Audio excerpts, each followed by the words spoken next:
Hello guys, welcome back to my YouTube channel. आज के इस वीडियो में हम पढ़ेंगे हिंदी वसंत भाग 2 से छठा पाठ का नाम है रक्त और हमारा शरीर। इनको लिखा है यतीश अग्रवाल जी ने। इस पाठ में रक्त के घटक, रक्त की कमी से उत्पन्न होने वाली बीमारियों और उनकी रोकथाम के उपायों को बहुत ही रोचक ढंग से प्रस्तुत किया गया है। तो चलिए हम अपना पाठ शुरू करते हैं। इस पाठ में 3 कैरेक्टर हैं। एक है अनिल, उसकी बहन दिव्या और इनकी एक दीदी जो कि डॉक्टर है। तो ये लोग उनको डॉक्टर दीदी कहकर पुकारते हैं। अनिल की बहन दिव्या कमज़ोरी और थकान से परेशान थी। उसे भूख नहीं लगती थी। अनिल उसे लेकर डॉक्टर के पास गया, जहां उन्होंने खून की जांच कराने की सलाह दी। अनिल खून की जांच कराने के लिए दूसरे कमरे में गया, जहां उसे एक जान पहचान की डॉक्टर दीदी मिल गई। उन्होंने खून की कुछ बूंदें दिव्या के शरीर से लेकर अगले दिन रिपोर्ट लेने के लिए बुलाया। अगले दिन अनिल को डॉक्टर ने बताया कि दिव्या को एनीमिया है। एनीमिया का मतलब होता है खून की कमी वाली बीमारी, अर्थात जिस इंसान में खून की कमी होती है उसको एनीमिया रोग होता है। फिर डॉक्टर दीदी ने बताया कि चिंता की कोई बात नहीं है, कुछ दिन तक दवाई लेने पर वह ठीक हो सकती है। अनिल ने एनीमिया के बारे में डॉक्टर से जानना चाहा तो डॉक्टर ने कहा कि रक्त भानुमति के पिटारे के समान है। तो यहाँ पर जो भानुमति का पिटारा बोला गया है, इसका मतलब है कि एक ऐसा चीज़ जिसके अंदर बहुत सारी वस्तुओं का संग्रह होता है। जो हमारा खून है वो भी भानुमति का पिटारा कहा गया है, क्योंकि हमारे खून में दिखता तो ये लाल है, लेकिन लाल दिखने के साथ साथ इसके अंदर प्लाज्मा पाया जाता है, लाल रक्त कणिकाएं पाई जाती हैं और श्वेत रक्त कणिकाएं पाई जाती हैं, साथ में प्लेटलेट्स भी पाए जाते हैं। तो इतनी बहुत सारी चीज़ें हैं ये, इसलिए ही हमारे खून को भानुमति का पिटारा कहा गया है। जो लाल रक्त कणिकाएं हैं इसको हम रेड ब्लड सेल्स कहते हैं, और जो श्वेत रक्त कणिकाएं हैं इसको हम वाइट ब्लड सेल्स कहते हैं। तो अनिल ने पूछा डॉक्टर दीदी से कि कैसे पता लगता है कि हमारे खून के अंदर ये सभी चीज़ें हैं। तो डॉक्टर दीदी ने उनको सूक्ष्मदर्शी दिखाया। सूक्ष्मदर्शी एक यंत्र है जिससे छोटी छोटी वस्तुओं को कई गुना बड़ा करके दिखाया जाता है। तो सूक्ष्मदर्शी पर जब इन्होंने स्लाइड रखी, स्लाइड की एक बूंद पर रक्त में इतने सारे अवयव देखकर अनिल आश्चर्यचकित रह गया। आश्चर्यचकित का मतलब हैरान। उसने लाल रक्त कणिकाएं देखी जो बालूशाही जैसी थी। बालूशाही एक गोल, चपटी और बीच में गड्ढेदार गुलाबी रंग की मिठाई होती है। तो 1 मिलीलीटर रक्त में इनकी संख्या 40 से 50 लाख कण होती है। इनके कारण ही रक्त लाल होता है। इनका जीवन काल 4 महीने का होता है। ये हर समय बनती रहती हैं और नष्ट होती रहती हैं। ये हड्डियों के बीच में मज्जा रूपी जो कारखाने होते हैं उनके बीच में बनती रहती हैं। इनको बनने के लिए प्रोटीन, लौह तत्व, विटामिन जैसे कच्चे पदार्थ की आवश्यकता होती रहती है। अगर हमारे शरीर को प्रोटीन, लौह तत्व और विटामिन्स ऐसी चीज़ें ना मिलें, भरपूर ना मिलें, तो हम जो ये हैं लाल रक्त कणिकाएं हैं ये नहीं बन पाएंगी और हमारा जो शरीर है वो एनीमिया से ग्रस्त हो जाएगा। तो जो ये चीज़ें हैं जैसे लौह तत्व हैं, प्रोटीन हैं, विटामिन्स हैं, ये सभी हमें हरी सब्जियां, फल, अंडा, दूध और मांस, इन सभी चीज़ों में बहुत ही भरपूर मात्रा में मिलता है। इन लाल रक्त कणों की कमी को ही हम एनीमिया कहते हैं। इसके बचाव का सबसे अच्छा तरीका है संतुलित आहार लेना, अर्थात वह आहार जिसके अंदर हमें प्रोटीन, विटामिन, आयरन, खनिज, लवण ये सभी भरपूर मात्रा में मिले। इसी को ही हम संतुलित आहार कहते हैं। इसके अलावा एनीमिया पेट में कीड़े होने से भी हो जाता है। इसके लिए हमें अपनी साफ सफाई का विशेष ध्यान देना चाहिए। हमें अपने आसपास बहुत ही साफ़ सफाई रखनी चाहिए। जो साफ़ पानी होता है, स्वच्छ पानी पीना चाहिए और वॉशरूम जाने के बाद हमें अच्छे से साबुन से हाथ धोने चाहिए। सफ़ेद रक्त कण जो कण होते हैं हमारे शरीर के वीर सिपाही होते हैं। तो इस पार्ट में हमें बताया गया है कि जो वाइट ब्लड सेल्स होते हैं इनको वीर सिपाही कहा गया है। क्यों कहा गया है? क्योंकि ये जितने भी रोग होते हैं रोगों से हमारी रक्षा करते हैं। ये रक्त कण शरीर पर हमला करने वाले रोगाणुओं से लड़कर उनको शरीर के अंदर प्रवेश करने से रोकते हैं। प्लेटलेट्स कणों का काम चोट लगने पर रक्त को जमाव क्रिया में मदद करता है। आपने देखा होगा जब हम खेलते हैं या कुछ हमारे हाथ में कहीं कट लग जाता है तो खून निकलना शुरू हो जाता है। खून निकलने के बाद आपने देखा होगा थोड़ी देर बाद वो खुद से ही जमना शुरू हो जाता है। ये हमारा प्लेटलेट्स के कारण होता है। रक्त के तरल भाग के प्लाज्मा में एक विशेष प्रोटीन होता है जो रक्त वाहिका की फटी दीवारों में जाले से बुन देता है। जो हमारी कटी फटी दीवारें होती हैं रक्त वाहिका में, उससे वो जाले बुन देता है और प्लेटलेट्स उससे चिपक जाते हैं। यह दरार भरने से रक्त का निकलना बंद हो जाता है। अधिक रक्त निकल जाने पर व्यक्ति को रक्त चढ़ाने की भी ज़रूरत पड़ती है। यह रक्त उसी व्यक्ति के खून का समूह वाला होना चाहिए। जैसे अगर आपका बी ग्रुप है, बी पॉजिटिव है, तो आपको बी पॉजिटिव ही चढ़ेगा। अगर किसी का बी नेगेटिव ग्रुप है तो उनको बी नेगेटिव ब्लड ग्रुप ही चढ़ेगा। घाव गहरा होने पर कसकर पट्टी बांध देनी चाहिए जिससे शरीर से हमारे कम रक्त निकले।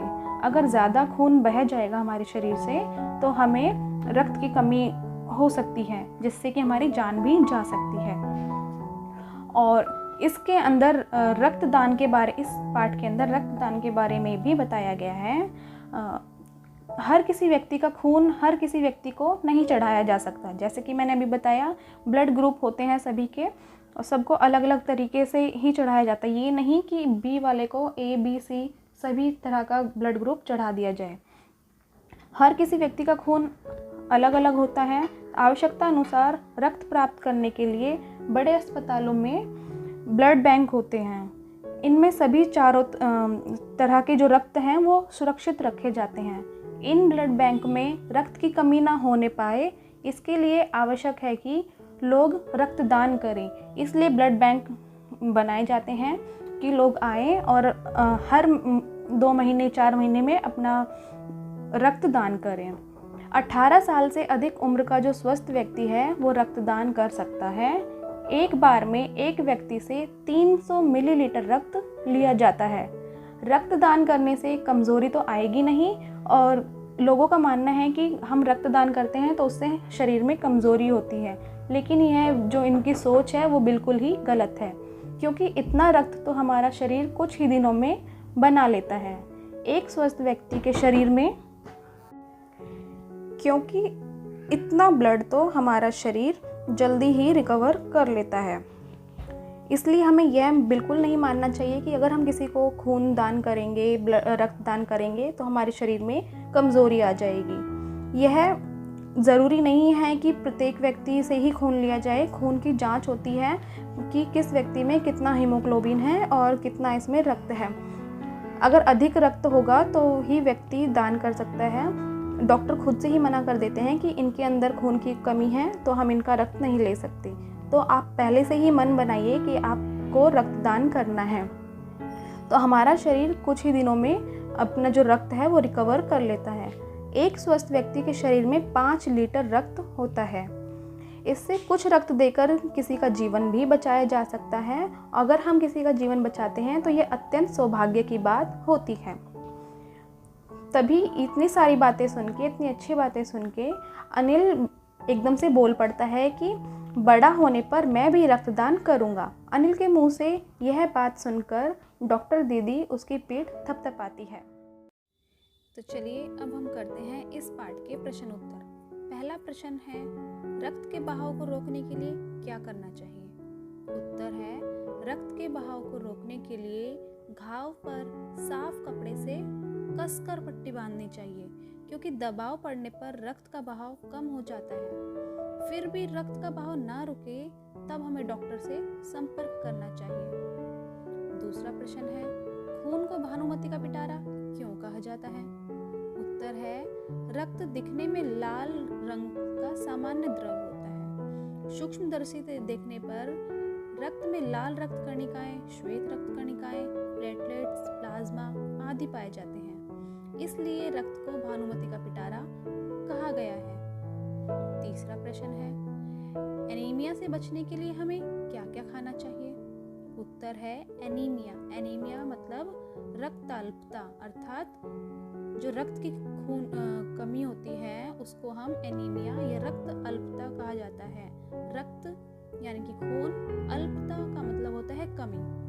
तो एनीमिया से बचने के लिए हमें ऐसा संतुलित और पौष्टिक भोजन का खाना चाहिए जिसमें हरी सब्जियां, दूध, फल, अंडा और मांस शामिल हो। हमें इन वस्तुओं को अपने खाने में अवश्य शामिल करना चाहिए। तीसरा प्रश्न है, पेट में कीड़े क्यों हो जाते हैं? इनसे कैसे बचा जा सकता है? उत्तर है, दूषित पानी और दूषित भोजन करने से हमारे पेट में कीड़े हो जाते हैं। इसके अलावा कुछ विशेष किस्म के कीड़े होते हैं जिनके अंडे जमीन की ऊपरी सतह पर पाए जाते हैं। इनके लार्वा त्वचा से होकर हमारे शरीर में प्रवेश करके हमारे आंत में पनपने लगते हैं। और इनसे बचाव के कुछ उपाय हैं, जैसे कि हाथ, पैर और शरीर के अंग साफ करके ही भोजन करना चाहिए। दूसरा है, साफ सफाई से भोजन बनाकर ही खाना चाहिए। तीसरा, शौच के लिए शौचालय का ही प्रयोग करना चाहिए, खुले में शौच नहीं करना चाहिए। चौथा है, इधर उधर नंगे पांव नहीं घूमना चाहिए। हमारा अगला प्रश्न है, रक्त के सफेद कणों को वीर सिपाही क्यों कहा गया है? उत्तर, रक्त के सफेद कणों को वीर सिपाही कहा गया है क्योंकि रोग उत्पन्न करने वाले रोगाणुओं को सफेद रक्त कण शरीर में नहीं आने देते, अर्थात पहले ही रोक लेते हैं। दूसरा पॉइंट है, शरीर के अंदर रोगाणुओं से सफेद रक्त कण डटकर मुकाबला करते हैं, जैसे कि हमारे बॉर्डर पर हमारे सिपाही करते हैं उस तरीके से जो सफेद रक्त कण होते हैं ये डटकर मुकाबला करते हैं किनसे? रोगाणुओं से। तीसरा है, सफेद रक्त कण बहुत से रोगों से हमारी रक्षा करते हैं, इसलिए ही इनको वीर सिपाही कहा गया है। छठा प्रश्न है, ब्लड बैंक में रक्तदान से क्या लाभ होता है? उत्तर है, ब्लड बैंक में रक्तदान करने से अनेक लाभ होते हैं, जैसे किसी भी व्यक्ति को उसी के समूह का रक्त प्रदान किया जा सकता है। दूसरा, आपातकाल में सुविधा से रक्त प्राप्त किया जा सकता है। अगर इमरजेंसी है और किसी को खून चाहिए, अगर कहीं पर ना मिले तो ब्लड बैंक में मिलता है, वहाँ से वो ले सकते हैं। ऐसी स्थिति में हमें रक्तदाता को खोजना भी नहीं पड़ता और हमें ब्लड बैंक से ब्लड मिल जाता है। तीसरा पॉइंट है, रक्त समूह की समस्या मरीजों के लिए बाधा भी नहीं बनती कि कौन सा ब्लड ग्रुप चाहिए हमें और हमें ये मिलेगा या नहीं, तो ब्लड बैंक में इसकी हमें टेंशन ही नहीं लेनी पड़ती। चौथा इसका जो पॉइंट है वो है, जांच किया हुआ रोग मुक्त और मरीज को दिया जाता है जो रक्त होता है वो अच्छे से जांचा परखा हुआ होता है और वो बिना किसी रोग का होता है, मतलब उसमें उस ब्लड में कोई रोग नहीं होता। पांचवा पॉइंट है, ब्लड बैंक में रक्त उचित उपकरणों द्वारा सुरक्षित रखा जाता है जिससे वह दूषित भी नहीं हो पाता। छठा पॉइंट है, किसी जरूरतमंद व्यक्ति का जीवन बचाया जा सकता है, इसीलिए ब्लड बैंक में रक्तदान करने से बहुत से लाभ होते हैं। अब हमारा सातवां प्रश्न है, सांस लेने पर शुद्ध हवा से जो ऑक्सीजन प्राप्त होती है उसे शरीर के हर हिस्से में कौन पहुंचाता है? सफेद कण, लाल कण, सांस नली या फेफड़े? इसका उत्तर है लाल कण। तो ये थे हमारे उत्तर और उम्मीद करती हूँ कि आपको ये पाठ अच्छे से समझ में आया होगा, इसके प्रश्न उत्तर आपको अच्छे से समझ में आए हैं। अगर आपको ये वीडियो अच्छी लगी है तो वीडियो को लाइक कीजिए, कमेंट कीजिए कि आपको ये वीडियो में कौन सा पार्ट ज़्यादा अच्छा लगा है और आपका ब्लड ग्रुप क्या है। और इस चैनल को सब्सक्राइब कीजिए और अपने दोस्तों के साथ शेयर कीजिए। धन्यवाद।